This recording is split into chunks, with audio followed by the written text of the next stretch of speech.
Monsieur le Président. President.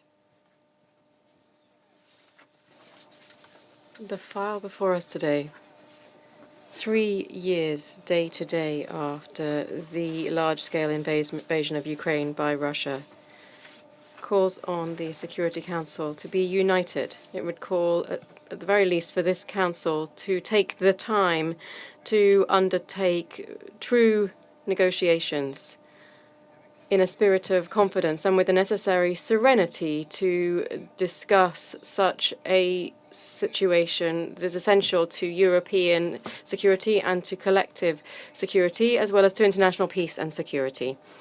We wish to express our concern with regard to the fact that the draft text submitted to us was introduced without real negotiations among the members of this Council.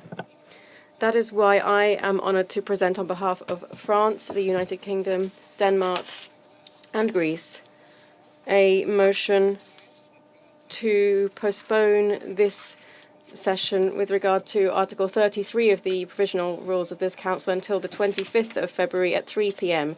so that we can take the necessary time to examine this matter. Thank you. I thank the representative of France for the statement, and now give the floor to the representative of the UK. Thank you, President.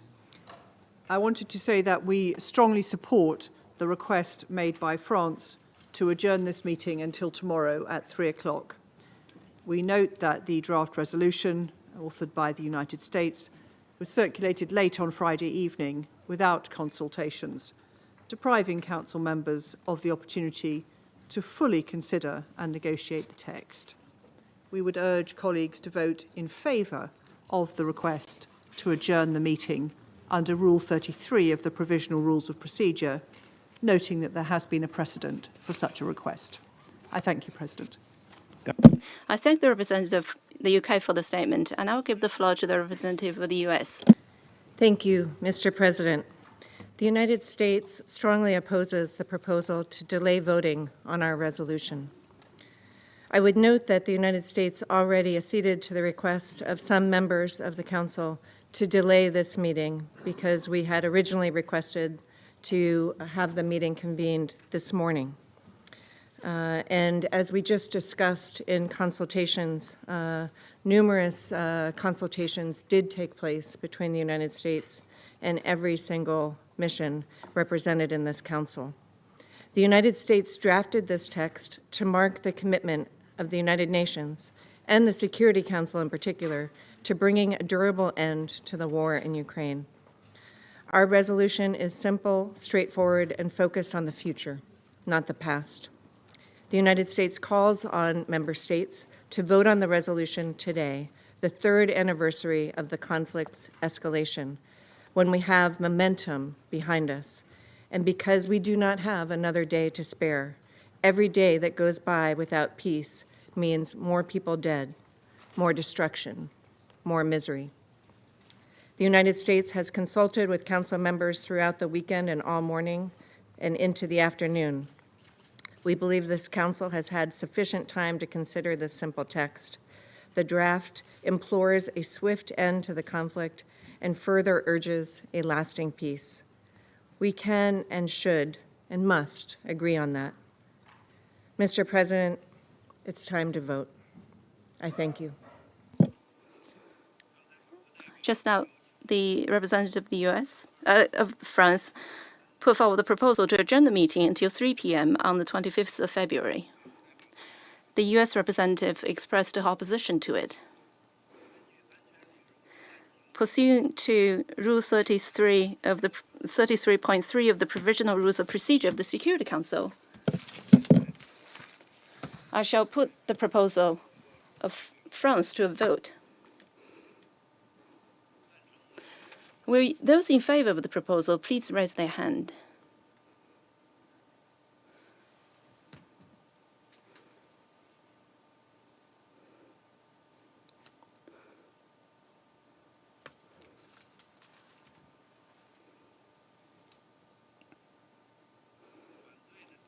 Those against?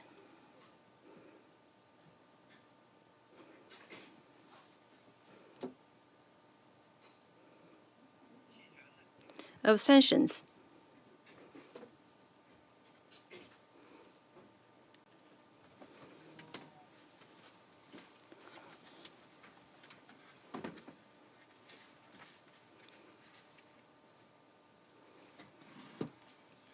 The result of the voting is as follows.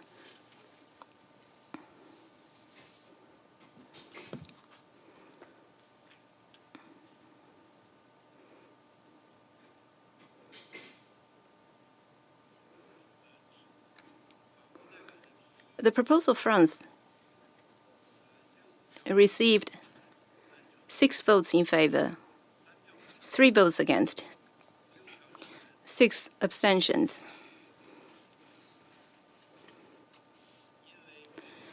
The proposal is rejected, having failed to obtain 9 affirmative votes.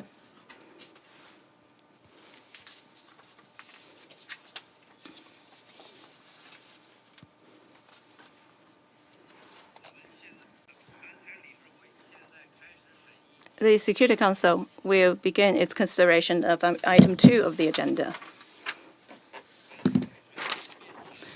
Members of the Council have before them document S/2025/119, namely the text of a draft resolution submitted by the United States of America.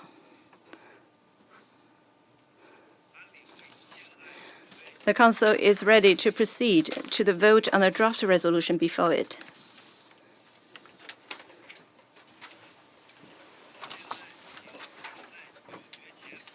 I now give the floor to those members of the Council who wish to make a statement before the vote.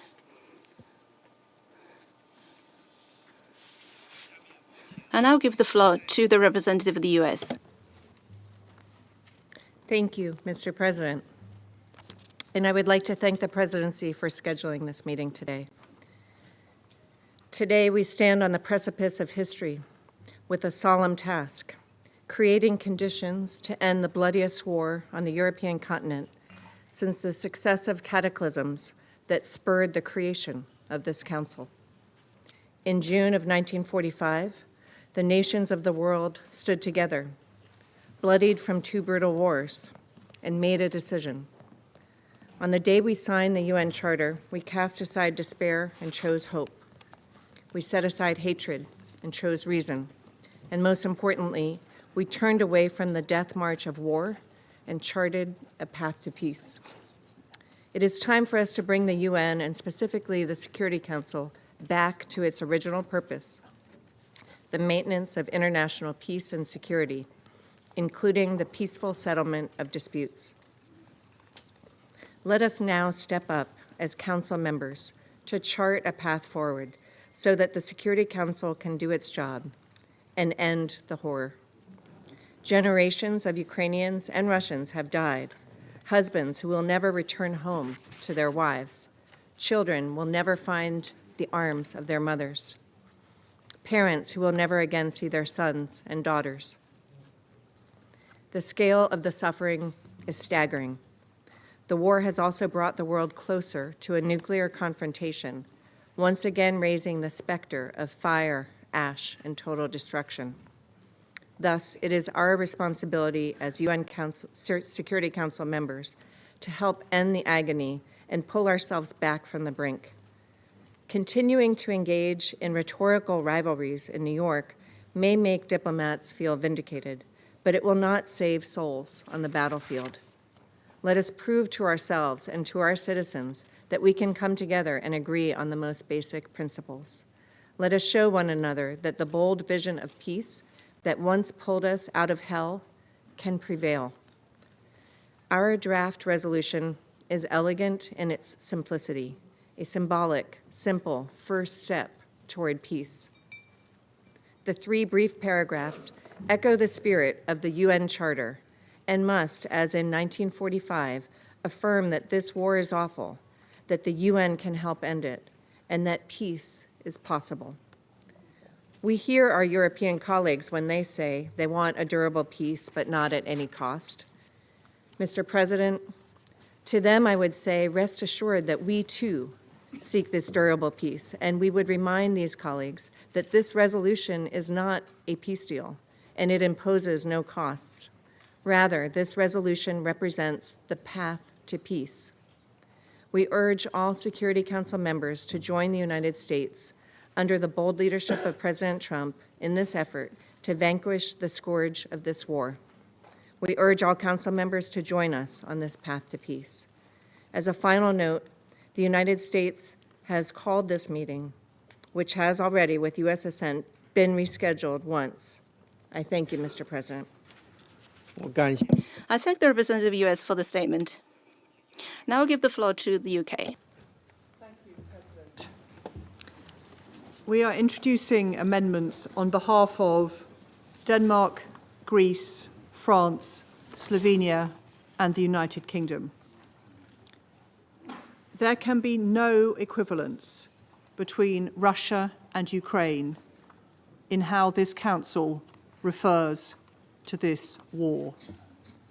Russia chose to launch a war of aggression against a sovereign state, costing hundreds of thousands of lives. The Council must be clear on this to find a path to a sustainable peace. We must also be clear that peace must respect the UN Charter and Ukraine's sovereignty and territorial integrity within its internationally recognized borders. These are core principles. Upholding the Charter is the responsibility of every member of the UN, especially this Council. Earlier today, in the UN General Assembly, there was widespread support for these amendments among the wider UN membership. We would hope that all in this Council would be able to support similar language. As such, Mr. President, we request, first, to replace, I quote, the Russia-Ukraine conflict, unquote, in paragraph 1 with, quote, the full-scale invasion of Ukraine by the Russian Federation, end quote. Second, to insert a new preambular paragraph 3 to read as follows, quote, reaffirming its commitment to the sovereignty, independence, unity, and territorial integrity of Ukraine within its internationally recognized borders extending to its territorial waters.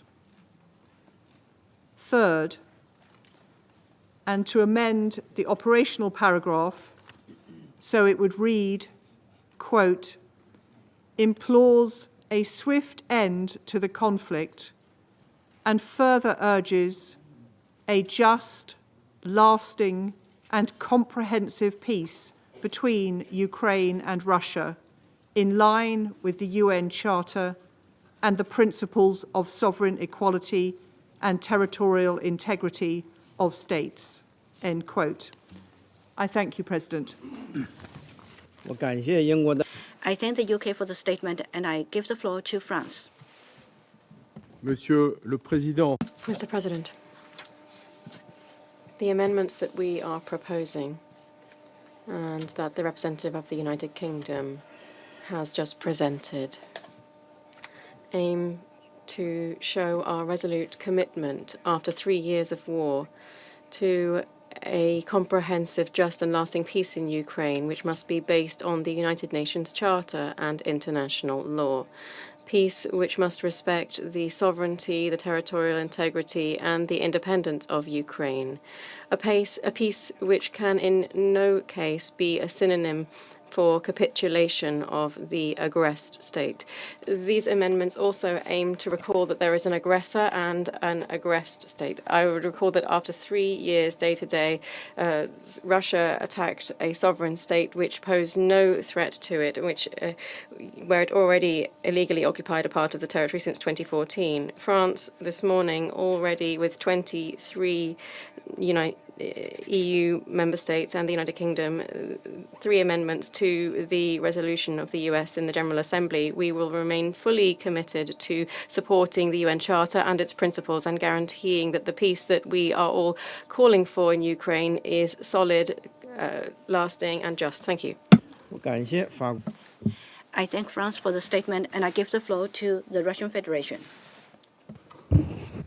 Mr. President, the American draft resolution on the Ukrainian crisis we consider overall as a common-sense initiative, as a step in the right direction, which reflects the will of the new administration of the White House to really contribute to the peaceful settlement of the conflict. We appreciate what was already said several times by the President Trump, namely the understanding that the crisis in Ukraine has its own deeply rooted reasons. So as to make sure that this initiative is to a greater extent in line with the understandings arrived at during the Russian-American contacts at the highest level, we propose an amendment to it on the need to eradicate the root causes of the Ukrainian crisis.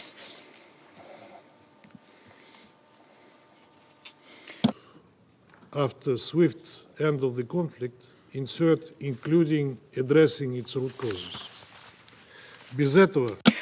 Without this, it will be impossible to attain a lasting and sustainable settlement. It will not be possible to arrive at a settlement that's talked about in the only operative paragraph of the document. We also have a second amendment, which is a more accurate reflection of the agenda item and the nature of the crisis. We propose that in the first preambular paragraph, we talk about the conflict around Ukraine, and in the only operative paragraph, we talk about the lasting peace in Ukraine. Russian Federation-Ukraine conflict with conflict around Ukraine, and in the operative paragraph replaced between Ukraine and the Russian Federation with in Ukraine. We cannot agree with the interpretation of the conflict as an exclusively two-way confrontation, whereas it has become clear a long time ago that its Western and first of all European sponsors are working through the Kyiv regime. For them, presenting this as a Russia-Ukrainian conflict is a very convenient view of the world. It's very comfortable to hide behind that. Otherwise, they would have to acknowledge the unseemly role they've played in the genesis of the Ukrainian conflict. And we call on the members of the Council to support these amendments. As regards the amendments submitted by the European countries, well, they quite clearly replace the essence of the American text. They make it into yet another anti-Russia ultimatum in the spirit of the Bergenstock process. We are going to vote against them and call upon others to follow suit. I thank you.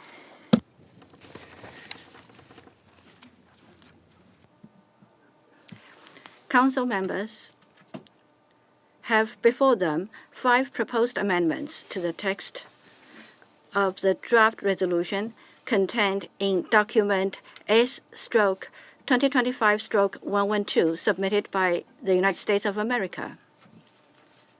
3 of these amendments were submitted jointly by Denmark, France, Greece, Slovenia, and the United Kingdom, and 2 were submitted by the Russian Federation.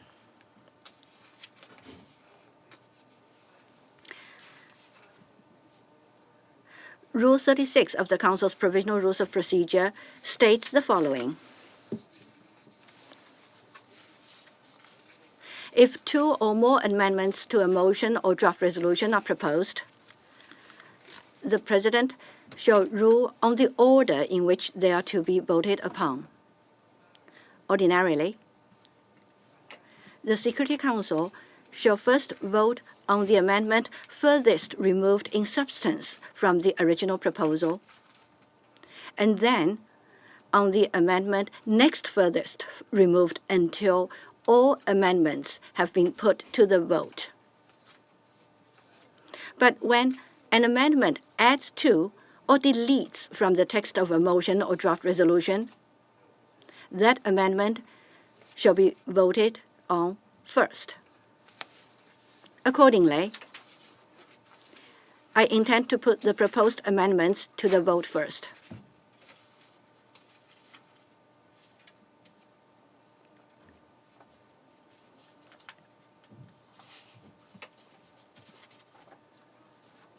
I shall now put to the vote the proposed amendment to preambular paragraph 1 and OP1 submitted by the Russian Federation and contained in document S/2025/118.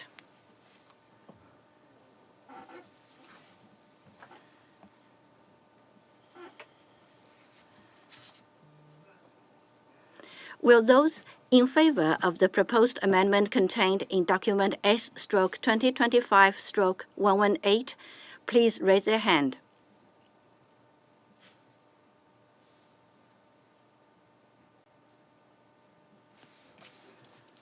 Against?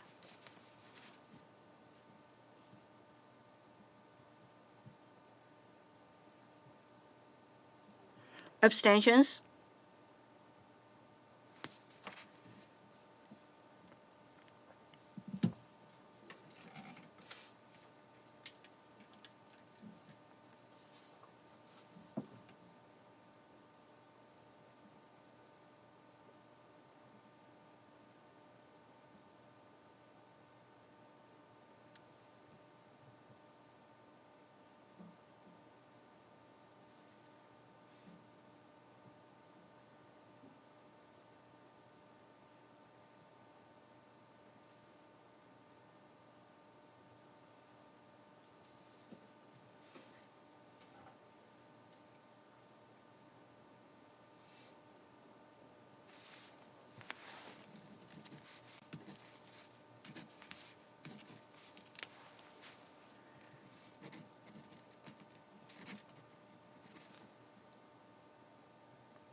The result of the voting is as follows.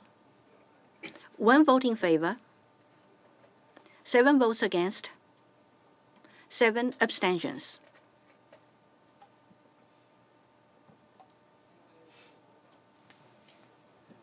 The proposed amendment has not been adopted, having failed to obtain the required number of votes.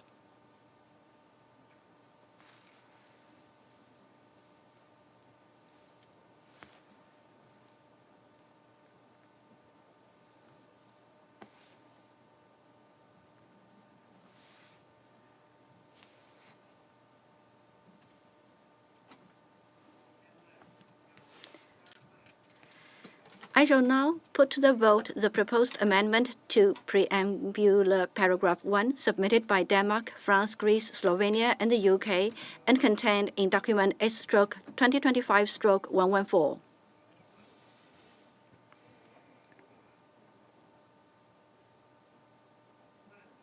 Will those in favor of the proposed amendment contained in document S/2025/114 please raise their hand.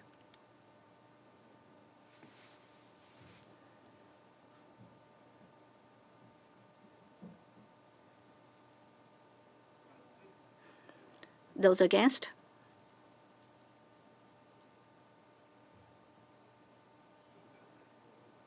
Abstentions?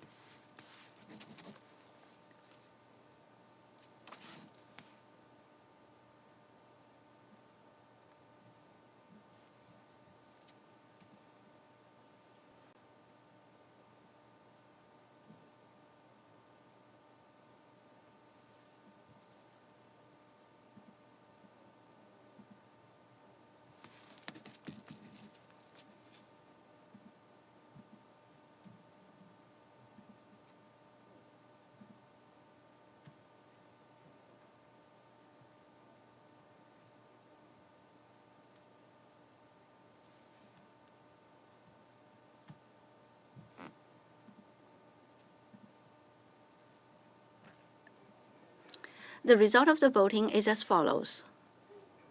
6 votes in favor, 1 vote against, 8 abstentions.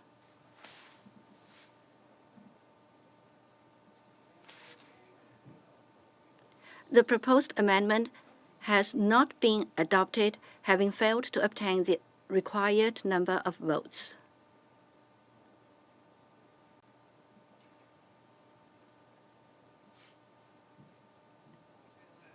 I shall now put to the vote the proposed amendment to insert an additional and third preambular paragraph submitted by Denmark, France, Greece, Slovenia, and the UK and contained in document S/2025/115.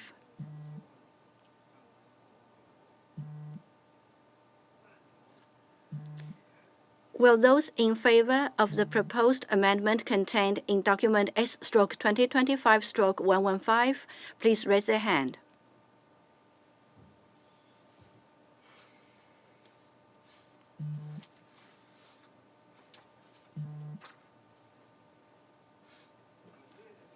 Those against? Abstentions?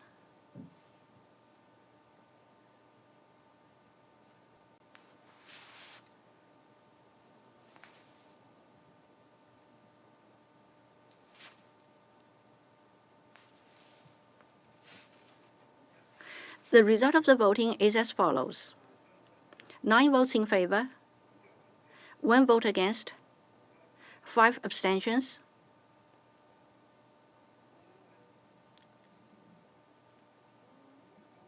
The proposed amendment has not been adopted owing to the negative vote of a permanent member of the Council.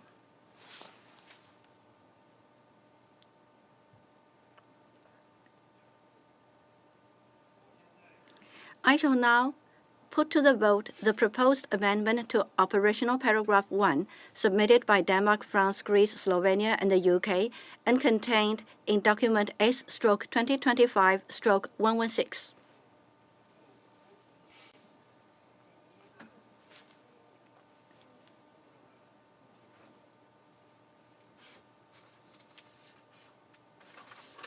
Will those in favor of the proposed amendment contained in document S/2025/116 please raise their hand.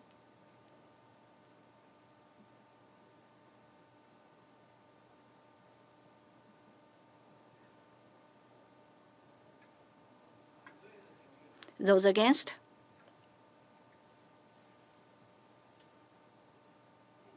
Abstentions?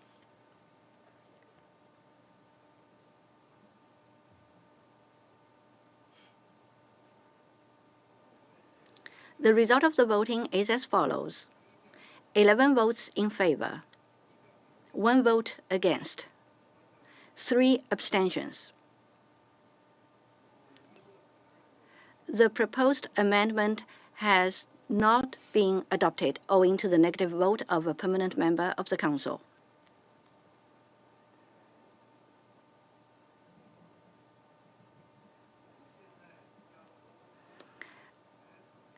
I shall now put to the vote the proposed amendment to OP1 submitted by the Russian Federation and contained in document S/2025/117.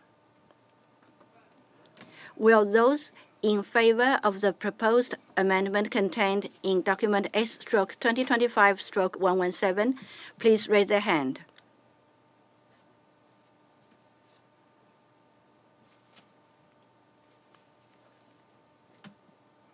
Those against?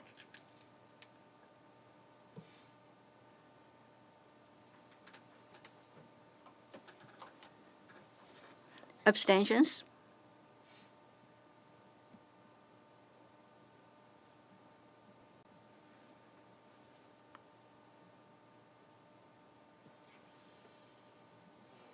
The result of the voting is as follows: 4 votes in favor, 6 votes against, 5 abstentions.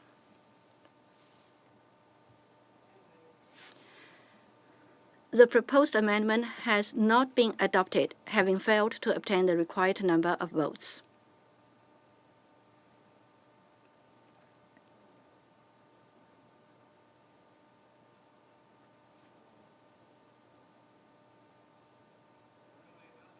It is my understanding that the Council is ready to proceed to the vote on the draft resolution contained in document S/2025/112 submitted by the United States of America.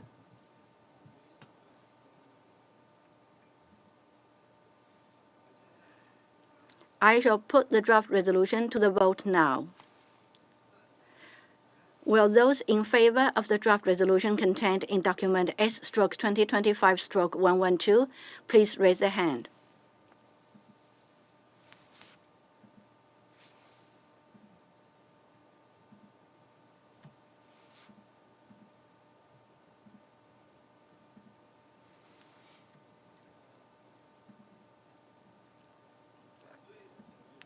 Those against?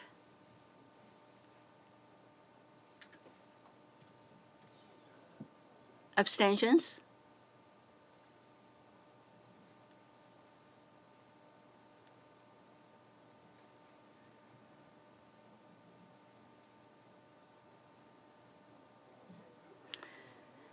The result of the voting is as follows: 10 votes in favor, 0 against, 5 abstentions. The draft resolution has been adopted as Resolution 2774 of 2025.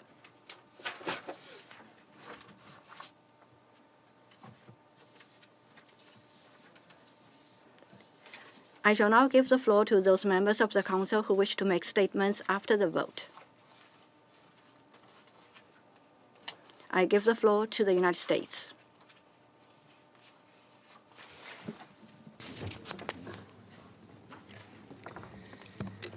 Thank you, Mr. President. Mr. President and colleagues, the United States sincerely appreciates Council members' support for this resolution and applauds the action, the first this Council has taken in 3 years on Ukraine, to firmly call for an end to the conflict. This resolution puts us on the path to peace. It is a first step, but a crucial one of which we should all be proud. Now we must use it to build a peaceful future for Ukraine, Russia, and the international community. I thank you. I thank the representative of the United States. I give the floor to the representative of France. Monsieur le Président, President, France did not vote in favor of the draft resolution presented by the United States. Indeed, while we are fully committed to peace in Ukraine, we call for comprehensive, just, and lasting peace, and certainly not for capitulation of the victim. We call for a peace which should be founded on the Charter of the United Nations and on international law, which should mark a clear distinction between the aggressor, Russia, and the aggressor state, the victim, Ukraine. There will be no peace and security anywhere if aggressions are rewarded and if the law of the jungle wins. The peace that we want must respect the sovereignty, territorial integrity, and the independence of Ukraine. Thank you. I thank the representative of France. I give the floor to the representative of the United Kingdom. Today marks 3 years since Russia's unprovoked, full-scale invasion of Ukraine. Today, we remember the millions of Ukrainians displaced, the tens of thousands of civilians killed, the lives destroyed by President Putin's imperial ambition. As the Secretary-General said again yesterday, this war is illegal, a clear violation of the UN Charter, and a threat to the core principles of the UN. No one wants peace more than Ukraine. But the terms of that peace matter.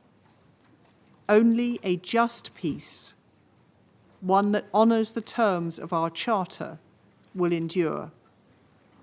and the terms of the peace must send a message that aggression does not pay. This is why there can be no equivalence between Russia and Ukraine in how this Council refers to this war. If we are to find a path to sustainable peace, the Council must be clear on the war's origins. We also owe it to the people of Ukraine who have suffered so much. Russia chose to launch a war of aggression against a sovereign state, but again today is seeking to obfuscate that fact. We must also insist on respect for the UN Charter and Ukraine's sovereignty and territorial integrity within its internationally recognized borders. Upholding the Charter is the responsibility of every member of the UN, and especially every member of this Council. Every member. What, how, and on what terms this war ends can only be decided by negotiations with Ukraine. No peace will be sustainable without Ukraine's consent. We regret that our proposals making these points clear were not taken on board, and as such, we could not support this resolution. But we share the ambition to find a lasting end to this war, supported by robust security arrangements that ensure Ukraine never again has to face Russia's attack. As my Prime Minister has made clear, the UK remains ready to play its part. We will continue to provide Ukraine with the support it needs to protect and defend itself and its people. We remind the Council that Russia could achieve this tomorrow by ceasing its aggression and withdrawing its forces from all of Ukraine. I thank you. I thank the representative of the United Kingdom. I shall now give the floor to the representative of Slovenia. Thank you, Mr. President. It is exactly 3 years since the Russian Federation launched its aggression on Ukraine, in clear violation of the UN Charter. After 3 years of death and destruction, a just and lasting peace is long overdue. There is nobody, but nobody, who wants peace more than Ukrainians and Europeans. The fundamental question remains, how should the Council, tasked with upholding international peace and security, pronounce itself about peace? Perhaps we should lend an ear to the Secretary General, who for 3 years has been underlying that a lasting peace needs to be firmly anchored in the UN Charter and its principles. A saying goes that a person convinced against their will is against you still. There will be peace, but it needs to be just, and it needs to last. We understand and respect the aim of the US resolution, to set in motion a path leading to peace, to agree on a baseline leading to peace negotiations. We fully support this aim. However, for us it is vital to determine the frame accompanying any peace negotiations at the very outset. If you don't know where you're going, any road will lead you there. The least we should be able to agree is for the peace negotiations to be conducted within the frame of principles of the UN Charter, including its principle of sovereign equality and territorial integrity of states. And this was the aim of our proposed amendments, to align ourselves with principles of the UN Charter, as well as with clearly expressed message sent this morning from the General Membership to the Security Council. Unfortunately, the text we voted on fell short of our minimum requirements. Mr. President, Slovenia recognizes that this Council is finally moving towards its primary task with regard to the war on Ukraine, ensuring a just and lasting peace. Slovenia has been calling for peace in Ukraine for a long time. We hope to soon continue our work towards a resolution on Ukraine that reflects the views of the countries from the region. Thank you. I thank the representative of Slovenia. I shall now give the floor to the representative of Denmark. Mr. President, for all states, large and small, the UN Charter is more than a promise. It is protection. It is a bedrock of global security. Protection of our sovereignty, territorial integrity, and independence. Protection from a world where the strong do what they can and the weak suffer what they must. That is why we must stand up against aggression whenever and wherever it occurs. Why we must uphold the purposes and principles of the UN Charter. That is why we have stood with Ukraine for 3 years. For Denmark, these principles are non-negotiable. We entered this council with a promise to stand up for international law. We intend to keep that promise. Colleagues, let there be no doubt, no one wants peace more than Ukraine. Denmark welcomes efforts and shares the ambition to bring this senseless war to an end, for this council to uphold its responsibility. But peace must be on the right terms. Regrettable, today's resolution falls far short of that vision. We need to reject the false equivalence between aggressor and victim. We need to reaffirm our commitment to Ukraine's sovereignty and territorial integrity. We need a peace that is comprehensive, just and lasting, and in line with the UN Charter. Our amendments sought to address these issues. They represented the minimum that we believe we should all support. For these reasons, Denmark abstained on today's resolution. Mr. President, let me conclude by directly addressing the people of Ukraine. Denmark stands with you. We stand by your right to freely choose your future, to chart your own path, to simply exist. Denmark will not impose a peace upon you. We will work with you. We will support you. I thank you. I thank the representative of Denmark. I shall now give the floor to the representative of the Republic of Korea. Thank you, Mr. President. We believe there are two goals that everyone can agree on. One, this senseless and unlawful war must come to an end as soon as possible. And two, we must strive to uphold the fundamental principles of the UN Charter and international law. Now is the time to gather our wisdom and determination to simultaneously achieve both objectives as much as possible. In this light, the Republic of Korea voted in favor of the amendments proposed by 5 European countries, and we voted in favor of the draft resolution proposed by the United States. Although it is regrettable that the amendments we supported were not reflected. This war of aggression, waged by a permanent member of the Security Council, Russia, against a sovereign state, and the deadliest in Europe since World War II, has tragically claimed countless innocent lives and caused widespread destruction to the critical infrastructure of Ukraine. And this war is also shaking the structural foundations of the international order and the rules and norms that underpin it.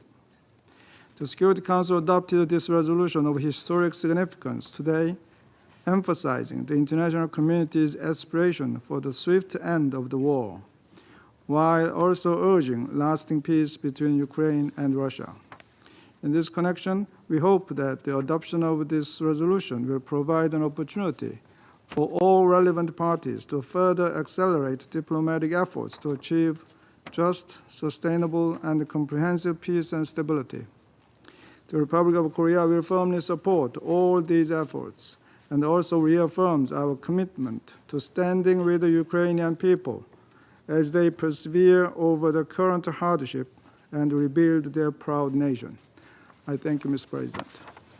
我感谢韩国代表的发言。 I thank the representative for RK. I shall now give the floor to the representative for Guyana.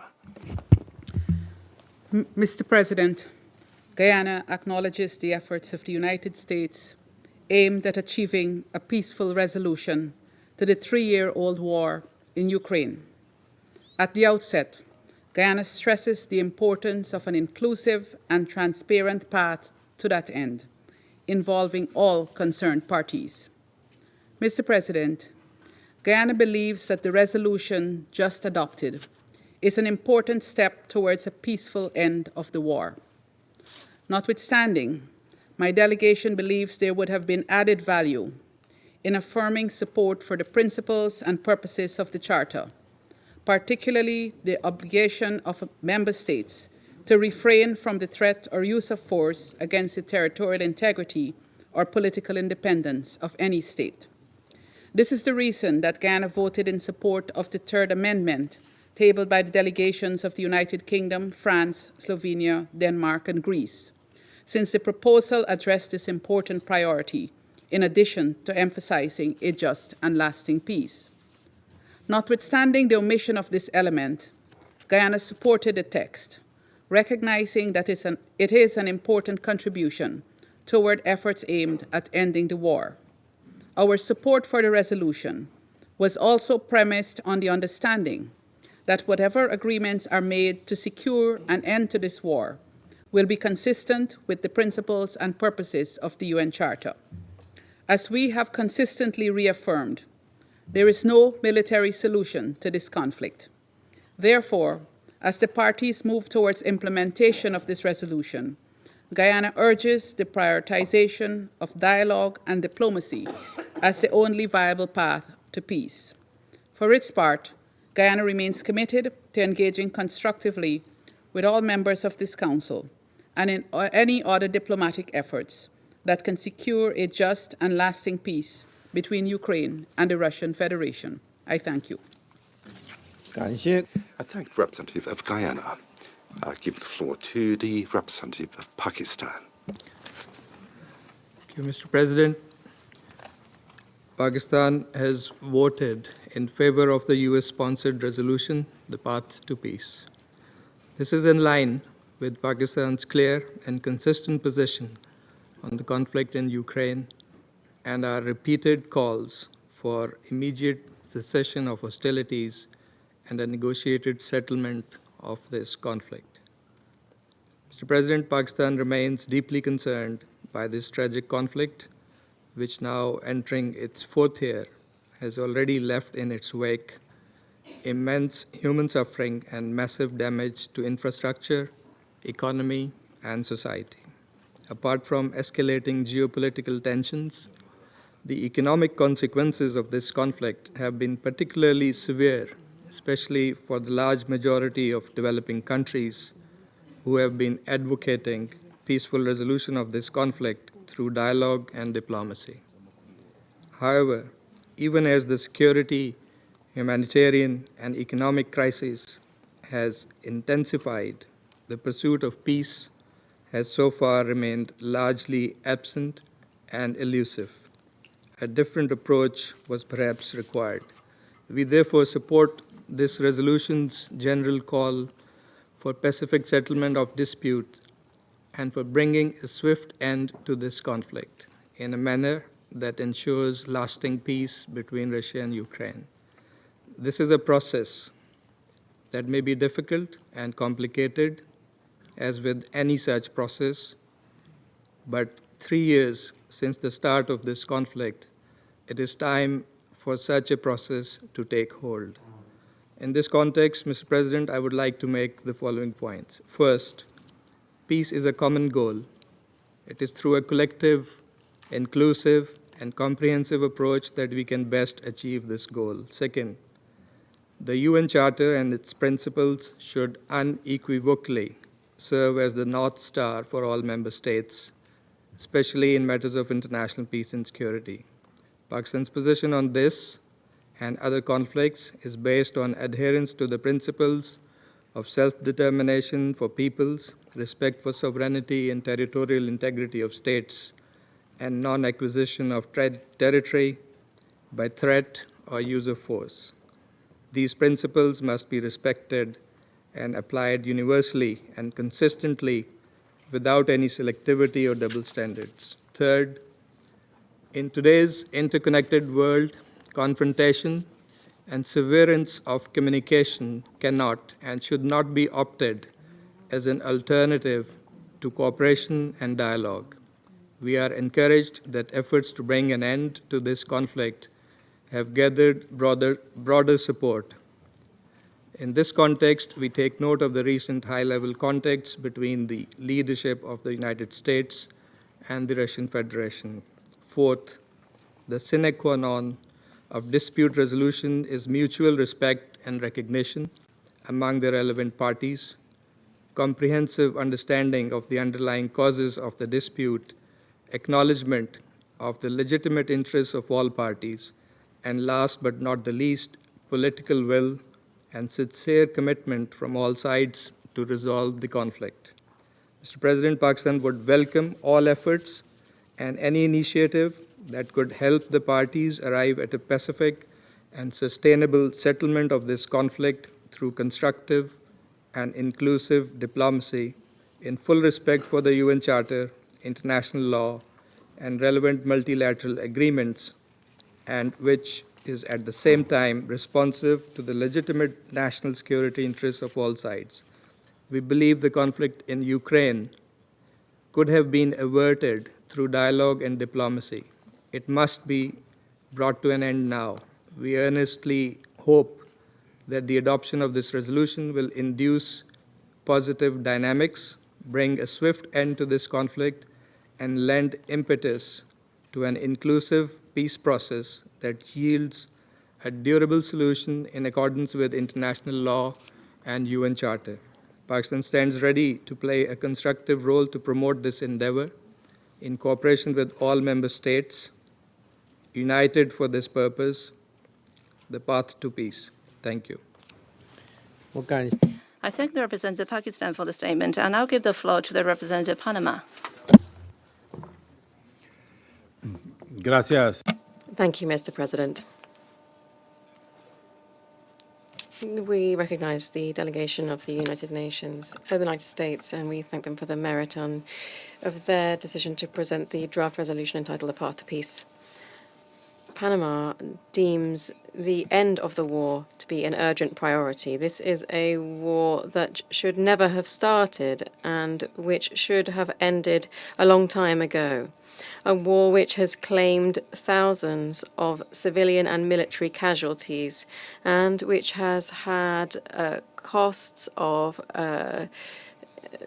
financial costs and which has spilled over into global instability. We support this resolution in its call for the end of the war because this resolution is not objectionable on account of its simplistic content in and of itself, although its silence speaks more eloquently than its words, and perhaps because it is insufficient. Panama understands the aftermath of violations of sovereignty and territorial integrity, and for our own historic reasons, we have always rejected the aggression of one state against another, as well as the use of force or the threat of the use of force as a method of resolving conflicts. We recognize the importance of healing wounds with justice under the protection of international law. Unfortunately, to date, after 3 long years, the solution of the conflict between Ukraine and Russia has been evasive, and efforts made to date have been fruitless and frustrating. it does not seem sensible to continue to procrastinate and, in so doing, repeat errors of the silence in the past. It perhaps also seems not to be sensible to avoid the opportunity to make a step forward on the urgent path towards a lasting peace. In this context, we urge for negotiating strategies to bring an end to the armed conflict between Russia and Ukraine to be now reflected in formal agreements to be signed. These should herald terms, conditions, commitments, and security that leading to the establishment of a peace which is just and therefore lasting for all, with respect for the principles of the United Nations Charter and with sufficient guarantees for the future security of Ukraine. Mr. President, on account of all of the foregoing, Panama supports the recent statement of Secretary General Antonio Guterres made on the 23rd of February 2025, in which he warned that the threat of failing to end this war, which is shaking the foundations on which this organization was built 80 years ago, after the bitter experience of the bloody Second World War. Our vote in favor of this resolution aimed to contribute to ensuring that all parties would end the hostilities as soon as possible on the path towards a just and inclusive peace. Panama reiterates its support for all efforts enabling a constructive conclusion of this war once and for all. Thank you very much. I thank the representative of Panama for the statement, and I'll give the floor to the representative of Algeria. Thank you, Mr. President. At the outset, I would like to recall the position of my country vis-à-vis this conflict, and we have always expressed through this position that we need to renounce escalation and polarization, and we need to put the security and safety of the people of the region that are suffering every day. They should be the priority. We should also remain committed to the provisions of international law and international humanitarian law. And from this chamber, we called time and again to give priority to a comprehensive and constructive dialogue between the parties and to engage in negotiations in a serious manner, whether directly or indirectly, in order to reach a just and permanent peace in the region through a peaceful resolution based on the principles and purposes of the UN Charter, and that takes into account the legitimate security concerns of parties. Our call was the only criteria that Algeria used to determine its position today through our vote. Algeria will remain ready to support any diplomatic efforts that will put an end to the bloodshed and will achieve a permanent and just peace in Ukraine and the region as a whole. I thank you. I thank the representative of Algeria for the statement, and I'll give the floor to the representative of the Russian Federation.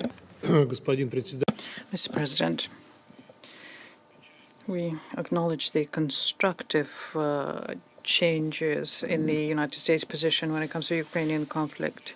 And in attempt to implement that is our understanding what the draft resolution we had considered today. We also understand the rationale why the text was short and general. So as to support this overall sensible approach, Russia decided not to come up with any substantive additions to the text. We limited ourselves with just two proposals, very modest one, but important one, in the context of making sure that there's a correct assessment by the Security Council of the Ukrainian crisis. And we regret that our amendments were not adopted. But the European delegations, both in the General Assembly and in Security Council, took the position of openly trying to undermine the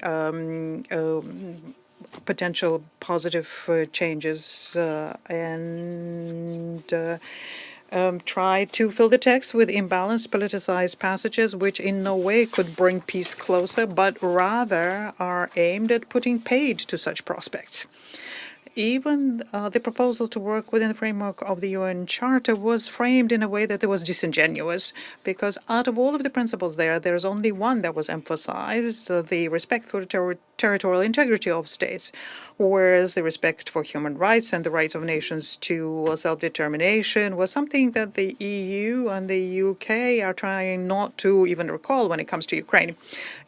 Even though it was because the Kyiv regime did not comply with those, was the reason for the Ukrainian conflict. And we could not, of course, allow such a switching of notions. It is clear that the militarizing Europe today is the only player internationally which wants the war to continue and is resisting any realistic initiatives to settle the conflict. The text we passed is not an ideal one, but in essence, it is a first attempt to have a constructive and future-oriented product by the Council, which is talking about a path to peace rather than blowing the conflict up. The conflict which has a very complicated genesis and does not boil down to a confrontation between the Russian Federation and Ukraine, unlike what is being put forward by Ukraine itself and its European puppeteers. We can see this text as just a starting point for future efforts towards peaceful settlement here. They will not be successful unless a constructive cooperation of key world players on the issues of European and international security is restored. The outline of that can already be seen in the American text, and this gives us certain optimism. But let's not fool ourselves. The party of war in the Kyiv regime and its European sponsors has not given up, and attempts today to spoil and distort the American text has shown that very clearly. We call upon everyone who genuinely wants lasting peace in Ukraine to not allow the expired Kyiv princeling and his puppeteers, not allow them thwart the efforts undertaken by Russia and the United States. I thank you. I thank the representative of the Russian Federation for the statement. I shall now make a statement in my capacity as representative of China. Colleagues, the way China cast its votes on the US resolution, as well as the amendments from the UK, Russia, and other countries, reflects our consistent principles and propositions on the Ukraine issue. At present time, when the Ukraine issue is at a critical juncture for a negotiated settlement, we expect the international community to create a favorable atmosphere for promoting a political solution to the crisis. We expect the United Nations and the Security Council to play a constructive role in gathering consensus for peace amongst member states, and we expect the actions of the Council to further the call for peace by promoting peace talks. The ultimate resolution of any conflict lies at the negotiation table. As we speak, the call for a negotiated settlement of the Ukraine issue is constantly on the rise, and a window for peace is opening. Complex problems hardly have simple solutions. Although the positions of all parties may not be aligned, dialogue is still better than confrontation, and talks are always better than fights. China supports all efforts dedicated to peace. China supports the US-Russia agreement to start peace talks. China expects all parties and stakeholders to participate in the peace talks at an appropriate time, so as to find a just and lasting solution that takes into account each other's concerns and to reach a binding peace agreement acceptable to all. As the war is taking place on European soil, Europe ought to play its part for peace, to jointly address the root causes of the crisis, to find a balanced, effective, and sustainable security framework, and to achieve long-term stability on the European continent. Colleagues, China's propositions on the Ukraine issue are as objective and fair as they are rational and pragmatic. China has always advocated for an early and peaceful resolution of the crisis, has always actively promoted peace talks in accordance with the 4 shields proposed by President Xi Jinping, and has always emphasized that the sovereignty and territorial integrity of all countries should be respected, that purposes and principles of the Charter of the United Nations should be adhered to, that the legitimate security concerns of all parties should be taken into account, and that all efforts for peace should be supported. China has sent its special envoy to actively engage in diplomatic mediation and maintain contact with the parties concerned, including Russia and Ukraine, and has also partnered with Brazil and other countries in creating the Group of Friends for Peace, thus constituting an important force for supporting and promoting peace. China stands ready to continue to play a constructive role in the political settlement of the crisis at the request of the parties concerned, while taking account the concerns of the international community, especially those of the Global South. There are no more speakers on the list. The meeting is adjourned.